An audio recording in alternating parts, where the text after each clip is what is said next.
Hi guys, welcome back to another video. You all already know one-on-one with Niobe 101, and this is, as you all can see by the title, this is my testimony.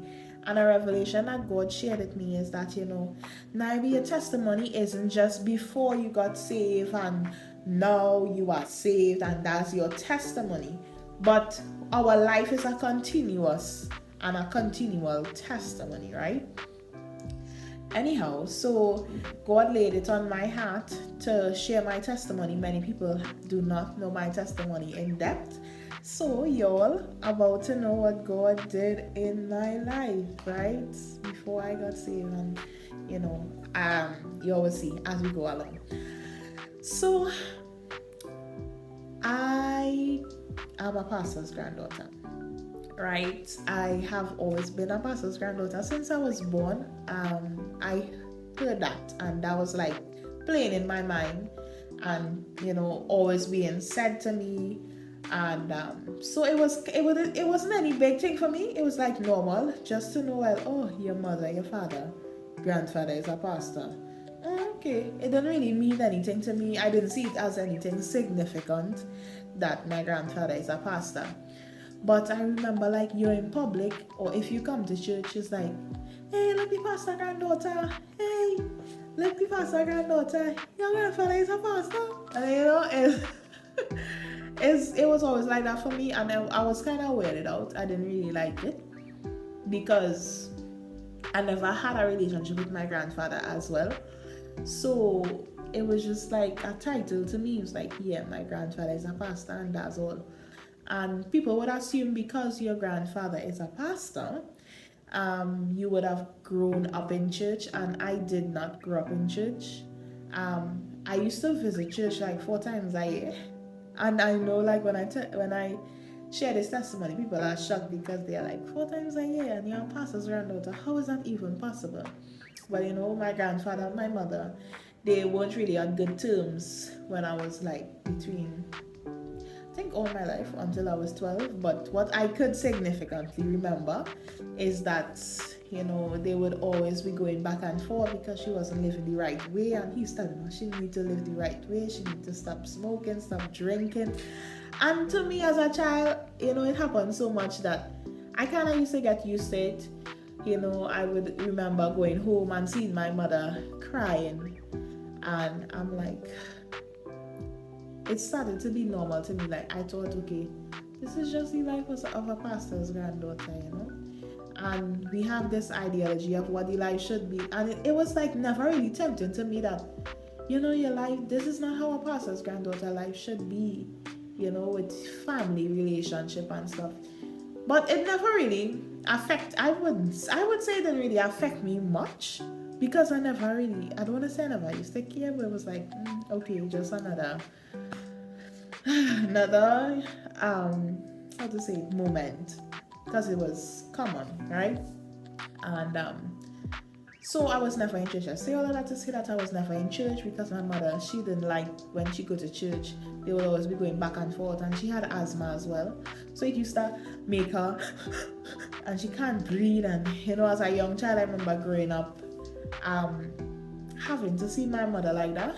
And that part was tough because it's like actually being a child and seeing your mother gasping for breath, like if she about to take her last breath, that is very traumatizing and very scary. But I remember, like, I feel like being a strong person was molded in me from a young age. And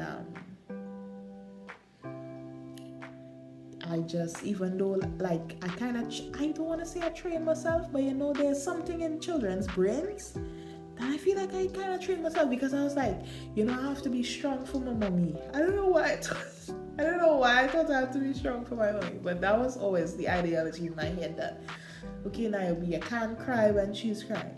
You cannot show, you have to be like, don't worry, mommy is okay, and stuff like that. And so that was my little journey there. I also, my both parents weren't living together, still aren't living together, right? So I I don't want to say I grew up in two homes. That kind of sound weird, but I basically grew up in two homes by my mother from Monday to Friday, and my father from Friday night to Sunday. And that was the routine of my life. My father family was an extended family. It's shout out to all my cousins and everybody. Like I don't want to say I'm an only child. I have a younger brother, but I grew up as an only child. So they were kind of my siblings, my big brothers, my little sisters, little brothers. We had that type of relationship, and they played a very crucial part to me in molding my personality back then, because just a whole lot of things, like we wouldn't hug, we wouldn't tell each other that we love each other, because in a sense to us that was gay. You're growing up around a lot of males. It's like the females started mimicking the males, and it's like, how you want to, it's for instance, it's like telling a man telling a man that I love him. So that even though we know that we are female and male, is like we don't hug each other with love, and it was just like a love-hate relationship kind of thing, and more of a tough love. And it molded me like that. That added to me being the quote-unquote strong friend. I went through a lot.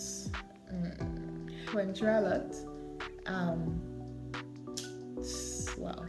So, yeah, I went through a lot because I used to feel like I was being bullied for my complexion. They would make jokes about me thinking I'm a white woman because of how my mother raised me and stuff like that. But anyhow, so yeah, I'm going in detail, guys. So I just want you all to feel me, be a part of me, go with me, go through life journey with me and understand, right? So yeah, and for me, I remember this is one of the greatest, like the most deepest parts of my testimony. Like for me, I was always chubby, right?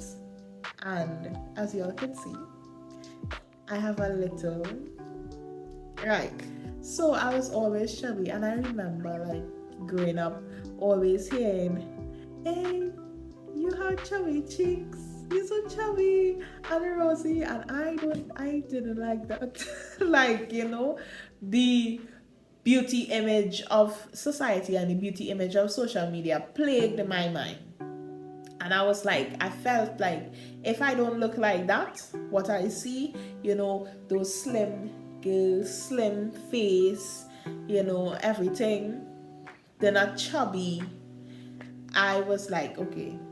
I remember making a promise to myself that, and I want you all to remember this because it's going to get a bit rough. I'm just showing you how the little seeds in your childhood affects you in the long run, right? So I remember telling myself, I was like 7 years old. I remember 7-year-old me looking in the mirror, and I was like, when I grow up, I will never look like you. And it was like I made a promise to myself that whatever it took to not look like this, not be chubby and feeling fat, quote unquote, I was like, I will never be when I grow up. I cannot be when I grow up. Like, I am tired of always hearing that I am chubby and that used to drive me up a whole. So remember that, right? But that was the promise I made to my young self. And guys, then we head into secondary school. Oh my god. Secondary school, as I said, is a trap. You see, you ain't trying to go in there. That's a trap. That's our setup. They say it's an educational system, but it is plaguing our young people. It plagued me before I was saved. And all these things is happening. This right now I'm up to like 11, 12-year-old Niobe, right? And yeah, secondary school is where everything kind of went south for me. I was fairly I was a fairly nice young child. I was very respectable, I was told. But you see, when I reached in secondary school, pressure. Pressure. What they say? Oh my gosh, child. So